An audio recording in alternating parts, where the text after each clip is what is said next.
श्रीमद्भागवत महापुराणं तृतीयस्कन्धः अथ नवमोऽध्यायः ஒன்பதாவது அத்தியாயம் பிரம்மதேவர் பகவானை துதித்தல் பிரம்மஸ்துதி. இந்த அத்தியாயத்தில் 1லேருந்து 25 வரைக்கும் பிரம்மஸ்துதி இருக்கு. பிரம்மோவாச்ச ஞாதோசி மேத்ய சுச்சிரானனுதேஹ பாஜாம் न ज्ञायते भगवतो गतिरित्यवद्यं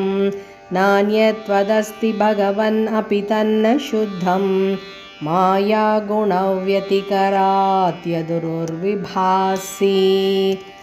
रूपं यदेतत् अवबोधरसोधयेन सश्वन्निवृत्ततमसः सदनुग्रहाय आदौ गृहीतमवतारशतैकबीजं यन्नाभिपद्मभवनादहमाविरासं नातः परं परमयद्भवतः स्वरूपम् आनन्दमात्रमविकल्पमविद्धवर्चः पश्यामि विश्वसृजमेकमविश्वमात्मन् भूतेन्द्रियात्मगमदस्त उपाश्रितोऽस्मि तद्वा इदं भुवनमङ्गलमङ्गलाय ध्याने स्मनो दर्शितं त उपासकानां तस्मै नमो भगवते नु विधेम तुभ्यं यो नादृतो नरकभाग्भिरसत् प्रसङ्गैः ये तु त्वदीयचरणाम्बुजकोशगन्धं जिघ्रन्ति कर्णविवरैः श्रुतिवातनीतं भक्त्या गृहीतचरणः परया च तेषां नापैशिनाथ हृदयाम्बुरुहात् स्वपुंसां तावद्भयं द्रविणगेह सुहृन्निमित्तं शोकस्पृहा परिभवो विपुलश्च लोभः तावन्ममेत्य सदवग्रह आर्तिमूलं यावन्न तेऽङ्घ्रिमभयं प्रवृणीत लोकः दैवेन ते हतधियो भवतः प्रसङ्गात् सर्वाशुभोपशमनात् विमुखेन्द्रियाये कुर्वन्ति कामसुखलेशलवायधीनाः लोभाभिभूतमनसो कुशलानि शश्वत् क्षुद्रत्रिधाधुभिरिमामुहुरर्ध्यमानाः शीतोष्णवातवर्षैरितरेतराच्च कामाग्निनाच्युतरुषा च सुदुर्भरेण सम्पश्यतो मन उरुक्रमसीदते मे यावत् पृथक्त्वमिदमात्मन इन्द्रियार्थ मायाबलं भगवतो जनईश पश्येत् तावन्न संसृतिरसौ प्रतिसंक्रमेथ व्यर्थापि दुःखनिवहं वहति क्रियार्था अन्यापृतार्थकरणानि निश्चयाना नानामनोरथधिया क्षणभग्ननिद्राः दैवाहतार्थरचनाऋषयोऽपि देव युष्मत्प्रसङ्गविमुखा इह संसरन्ति त्वं भावयोगपरिभावितहृत्सरोज आसे श्रुतेक्षितपथो ननु नाथ पुंसां यद्धियात उरुगाय विभावयन्ति तत्तद्वपुः प्रणयसे सदनुग्रहाय नातिप्रसीदति ततोपचितोपचारैः आराधितः सुरगणैर्हृदि बद्धकामैः यत्सर्वभूतदयया सतलभ्ययैको नानाजनेष्ववहितः सुहृदन्तरात्मा पुंसामतो विविधकर्मभिरद्वराध्यैः दानेन चोग्रतपसा व्रतचर्यया च आराधनं भगवतस्तव सत्क्रियार्थो धर्मोऽर्पितः कर्हिचिद्ध्रियते न यत्र शत्स्वत्स्वरूपमहसैव निपीतभेत मोहाय बोधदिशनाय नमः परस्मै विश्वोद्भवस्थितिलयेषु निमित्तलीला रासाय ते नम इदं चक्रुमेश्वराय यस्यावतारगुणकर्मविडम्बनानि नामानि येषु विगमे विवशा गृह्णन्ति तेनैकजन्मशमलं सहसैव हित्वा संयान्त्यपावृतमृतं तमजं प्रपद्ये यो वा अहं च गिरिशश्च विभुः स्वयं च स्थित्युद्भवप्रलयहेतव आत्ममूलं भित्त्वा त्रिपाद्ववृद एक उरुप्ररोहस्तस्मै नमो भगवते भुवनद्रुमाय लोको विकर्मनिरतः कुशले प्रमत्तः कर्मण्ययं त्वदुदिते भवदर्चने स्वे यस्तावदस्य बलवानिह जीविताशां सद्यश्चिनध्यनिमिषाय नमोऽस्तु तस्मै यस्माद्बिभेमि अहमपि द्विपरार्धदिष्ट्यम् अद्यासितः सकललोकनमस्कृतं यत् तेऽपि तपो बहुसवो वरुरुत्समानस्तस्मै नमो भगवते अधिमकाय तुभ्यं तिर्यं मनुष्यविबुधादिषु जीवयोनिषु आत्मेच्छयात्मकृतसेतुपरीप्सया यः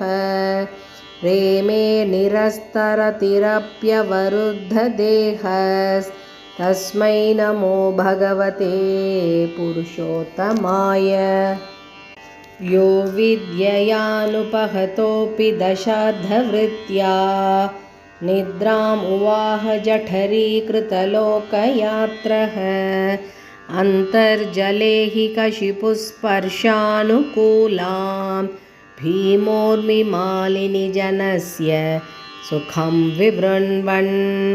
यन्नाभिपद्मभवनादहमासमीड्य लोकत्रयोपकरणो यदनुग्रहेण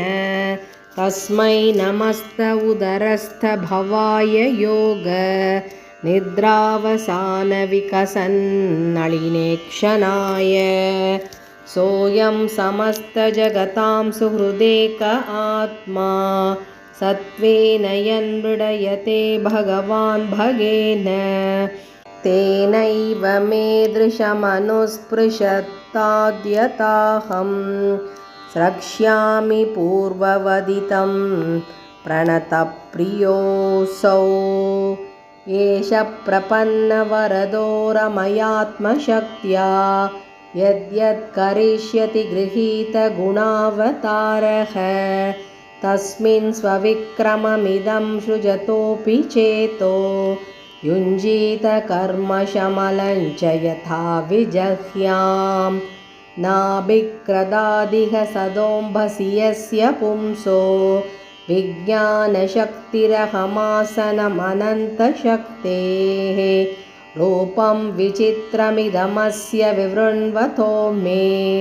मारीरिसीष्टनिगमस्य गिरां विसर्गः सोऽसावदप्रकरुणो भगवान् विवृद्ध प्रेमस्मितेन नयनाम्बुरुहं विजृम्भन् उत्थाय विश्वविजयाय च नो विषादं माध्व्या गिरापणयदात् पुरुषः पुराणः ब्रह्मस्तुति मुडिवरैगिरदु मैत्रेय उवाच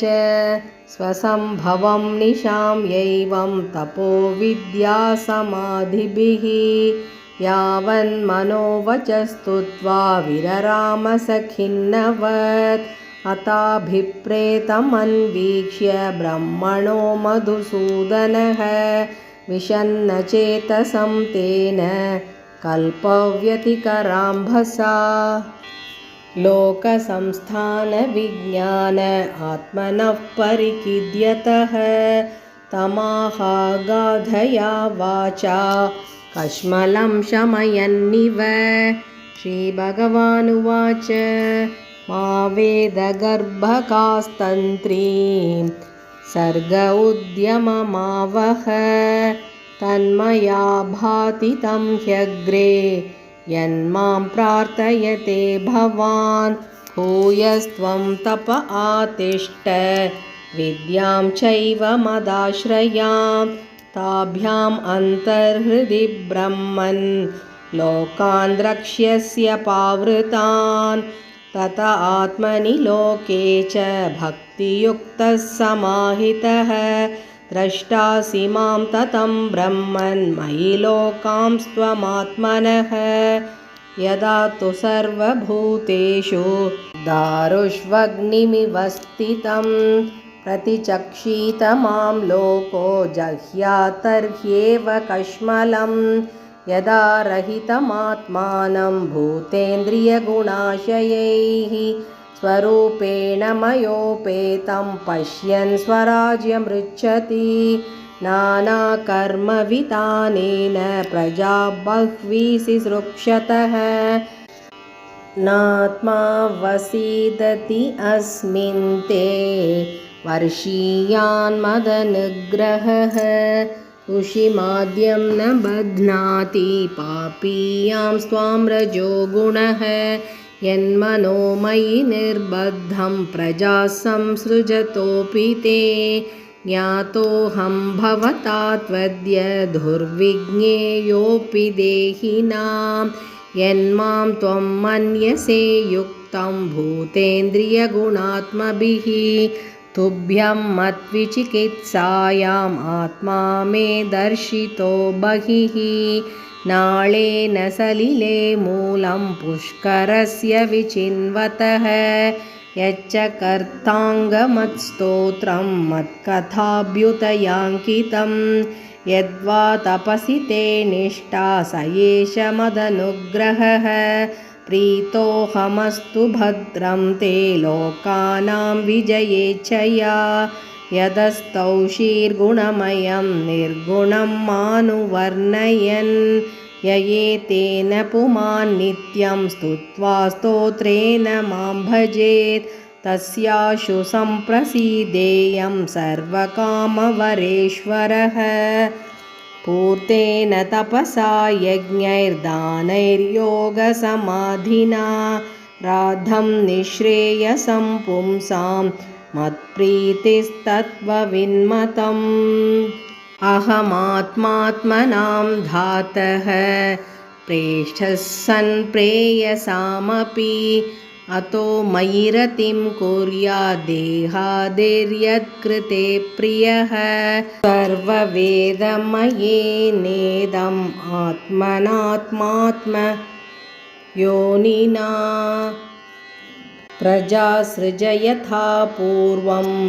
याश्च मय्यनुशेरते मैत्रेय उवाच तस्मा एवं जगत्स्रष्टे प्रधानपुरुषेश्वरः व्यज्येदं स्वेन रूपेण कञ्चनाभस्तिरोधते इति श्रीमद्भागवते महापुराणे पारमहंस्यां